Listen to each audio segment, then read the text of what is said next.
نحمدہ ونصلی ونسلم علی رسول الکریم اما بعد۔ آج مسائل رمضان کورس کا 11واں دن ہے اور سبق نمبر 11 کا یہ پہلا حصہ ہے۔ آج کے سبق میں تراویح سے متعلق احکام بیان ہوں گے۔ تو پہلا حکم یہ ہے کہ تراویح پڑھنا ہر مسلمان عاقل اور بالغ کے ذمہ سنتی موقع ہے، چاہے وہ مرد ہو یا عورت ہو۔ اس سے یہ معلوم ہوا کہ تراویح کا اہتمام کرنا چاہیے، کیونکہ یہ سنتی موقع ہے اور بغیر عذر اس کو نہیں چھوڑنا چاہیے۔ خصوصاً آج کل عورتیں اس میں بہت کوتاہی کرتی ہیں، اس لیے اپنی خواتین کو اس بات کی ترغیب دینی چاہیے کہ وہ اس سنت موقع کے اوپر عمل کرے اور تراویح کا خصوصی اہتمام کرے۔ دوسرا مسئلہ یہ ہے کہ تراویح چونکہ سنت موقع ہے، اس لیے جو شخص بغیر عذر کے اس کو چھوڑے گا تو قیامت کے دن اس سے مواخذہ بھی ہوگا اور وہ گناہگار بھی ہوگا۔ تیسرا مسئلہ یہ ہے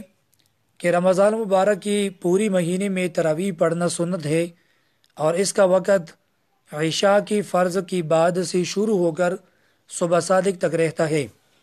اس سے یہ مسئلہ بھی معلوم ہوا کہ جو لوگ کسی عذر کی وجہ سے یا ڈیوٹی کی وجہ سے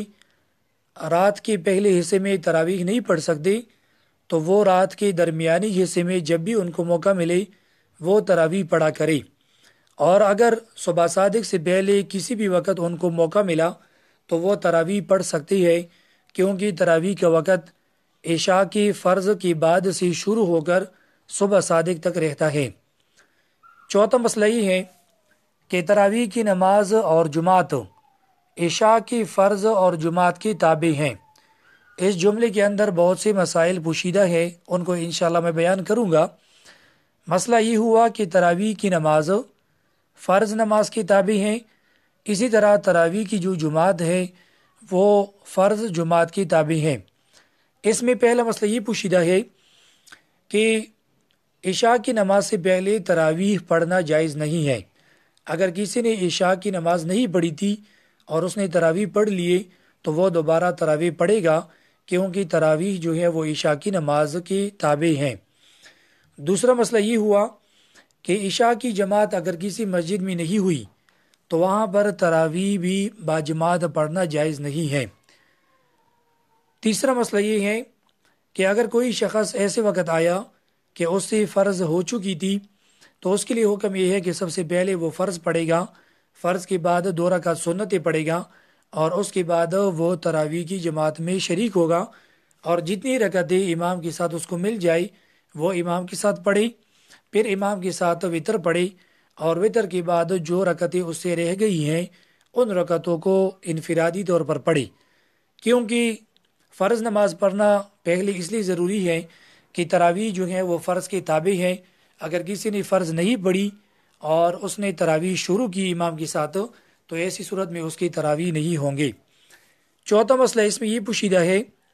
کہ اگر کسی امام نے فرض نماز پڑھائی اور پھر اسی امام نے سنت یعنی لوگوں نے سنت بھی پڑھی اور سنت کے بعد اسی امام سے اپنی تراویح بھی پڑھائی، تو اگر فرض نماز فاسد ہوئی، یعنی بعد میں معلوم ہوا کہ امام کی فرض نماز نہیں ہوئی تھی، تو اب لوگوں نے جو تراویح پڑھی ہے اس امام کے پیچھے یا لوگوں نے جو 2 رکعت سنتیں پڑھی ہے تو اب فرض کے ساتھ ساتھ 2 رکعت سنتیں اور تراویح کی اعادہ بھی ہوگا، تراویح بھی دوبارہ پڑھنے پڑیں گے اور سنت بھی، کیونکہ یہ جو سنت ہے اور تراویح ہے یہ فرض نماز کے تابع ہیں۔ تو یہ چند مسائل اس جملے میں تھے کہ تراویح کی نماز اور تراویح کی جماعت عشاء کی نماز اور عشاء کی جماعت کے تابع ہیں۔ پانچواں مسئلہ یہ ہے کہ تراویح 20 رکعت سنت موقع ہے،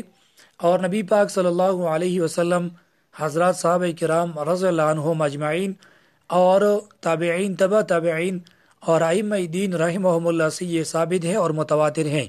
لہٰذا لوگوں کا یہ کہنا کہ تراویح 8 رکعت ہے وہ غلطی پر ہے اور اس کے اوپر کوئی ٹھوس ثبوت اور دلیل نہیں ہے، بلکہ نبی پاک صلی اللہ علیہ وسلم، صحابہ کرام، تابعین، تبع تابعین اور جتنے بھی ائمہ دین ہیں وہ تقریباً تمام اس پر متفق ہیں کہ تراویح 20 رکعت سنت ہیں۔ چھٹا مسئلہ یہ ہے کہ تراویح 2 رکعت پڑھنا بھی جائز ہیں اور 4 رکعت ایک سلام سے پڑھنا بھی جائز ہیں۔ البتہ 2 رکعت کر کے پڑھنا یہ بہتر اور افضل ہے۔ 7واں مسئلہ یہ ہے کہ تراویح میں 4 رکعت پڑھنے کے بعد ایک وقفہ کیا جاتا ہے جس کو ترویحہ کہا جاتا ہے۔ یہ وقفہ کرنا مستحب ہے، اور وقفہ کی مقدار اصل میں تو یہ ہے کہ جتنے وقت میں 4 رکعت پڑھائی گئی اتنی وقت تک وقفہ کیا جائے، لیکن چونکہ آج کل کے لوگ اتنا وقفہ نہیں کر سکتے اور جو مقتدی حضرات ہیں وہ تنگ ہو جاتے ہیں، اس لیے اگر کوئی تھوڑا سا وقفہ کرے تب بھی جائز ہیں، اور اگر کوئی بالکل وقفہ نہ کرے تب بھی جائز ہیں، کیونکہ یہ صرف ایک مستحب عمل ہے اور اس کے اوپر ثواب ہے، اور اگر نہ کرے تو اس کے اوپر کوئی گناہ نہیں۔ 8واں مسئلہ یہ ہے کہ وقفے کے دوران ہر قسم کی ذکر اذکار کرنا، تلاوت کرنا، خاموش رہنا یہ بالکل جائز ہیں، لہٰذا اس کے لیے کوئی خاص ذکر اذکار اور کوئی خاص عمل منقول نہیں ہے۔ اور لوگوں میں جو دعا مشہور ہے سبحان ذی الملک والملکوت اور سبحان ذی العزت والعظمت والجبروت وغیرہ، یہ جو دعا مشہور ہے یہ مسنون نہیں ہے، یعنی اس کو سنت نہ سمجھے بلکہ پڑھنا جائز ہے کیونکہ اس کے کلمات صحیح ہیں، لیکن یہ کوئی سنت نہیں ہے اور یہ تراویح وغیرہ کی کوئی خاص دعا نہیں ہے، لہٰذا جو پڑھنا چاہیے پڑھ سکتے ہیں، اور جو نہ پڑھی تو ان کے اوپر بھی نہ کوئی گناہ ہے نہ کوئی حرج ہے۔ لہٰذا وقفہ کے درمیان ہر قسم کا ذکر کرنا، تلاوت کرنا، خاموش رہنا، نوافل پڑھنا یہ سب کچھ جائز ہیں۔ 9واں مسئلہ یہ ہے تراویح کی نیت، یعنی نیت جو ہے وہ اصل میں دل کے ارادے کا نام ہے۔ اگر کسی نے دل میں ارادہ کیا کہ میں تراویح پڑھتا ہوں اور اس امام کے پیچھے پڑھتا ہوں تو اتنی نیت جو ہے وہ کافی ہے، اگرچہ وہ زبان سے کچھ بھی نہ کہے، لیکن اگر کوئی شخص زبان سے بھی تراویح کی نیت کر لے تو وہ بھی جائز ہیں، اور زبان سے نیت کرنے کے مختلف الفاظ ہیں۔ اس طرح بھی کہہ سکتا ہے کہ میں 2 رکعت تراویح پڑھتا ہوں اس امام کے پیچھے، اس طرح بھی کہہ سکتا ہے کہ میں 2 رکعت سنت پڑھتا ہوں اس امام کے پیچھے، اس طرح بھی کہہ سکتا ہے کہ میں 2 رکعت قیام اللیل کرتا ہوں، اور یوں بھی کہنا جائز ہے کہ میں 2 رکعت وہی پڑھتا ہوں جو میرا امام پڑھ رہا ہے۔ تو تراویح کی نیت کے مختلف الفاظ ہیں، ان الفاظ میں سے کسی بھی لفظ کے ساتھ اگر کوئی زبان سے نیت کر لے تو اس کی بھی تراویح ادا ہو جائیں گے، اور اگر کوئی زبان سے نہ کرے دل میں ارادہ ہو تو وہ بھی کافی ہے۔ 10واں مسئلہ یہ ہے کہ تراویح میں امام کے لیے پہلی رکعت میں ثنا پڑھنا، پھر اعوذ باللہ پڑھنا، پھر بسم اللہ پڑھنا یہ سنت ہے، اور اسی طرح دوسری رکعت کی شروع میں بسم اللہ پڑھنا یہ سنت ہے، اور سورت سے پہلے بسم اللہ پڑھنے کے بارے میں 2 اقوال ہے، ایک قول ہے سنت کا اور ایک قول ہے مستحب کا۔ تو لہٰذا امام کے لیے چاہیے کہ امام جو ہے ان جو مسنون اعمال ہے ان کا اہتمام کرے اور لوگوں کی وجہ سے ثنا، تعاوذ، تسمیہ وغیرہ نہ چھوڑے، اور مقتدی کے لیے حکم یہ ہے کہ وہ پہلی رکعت میں صرف ثنا پڑھے گا اور اس کے بعد تعاوذ، تسمیہ وغیرہ کچھ بھی نہیں پڑھے گا بلکہ وہ خاموش رہے گا۔ اسی طرح دوسری رکعت کی شروع میں وہ بسم اللہ وغیرہ نہیں پڑھے گا بلکہ دوسری رکعت میں بھی وہ خاموش رہے گا، تو لہٰذا ان باتوں کا بھی اہتمام کرنا چاہیے۔ یہ تقریباً 10 مسائل ہوئی، اگلے کلپ میں انشاءاللہ آگے مسائل بیان ہوں گے۔ وآخر دعوانا الحمدللہ رب العالمین۔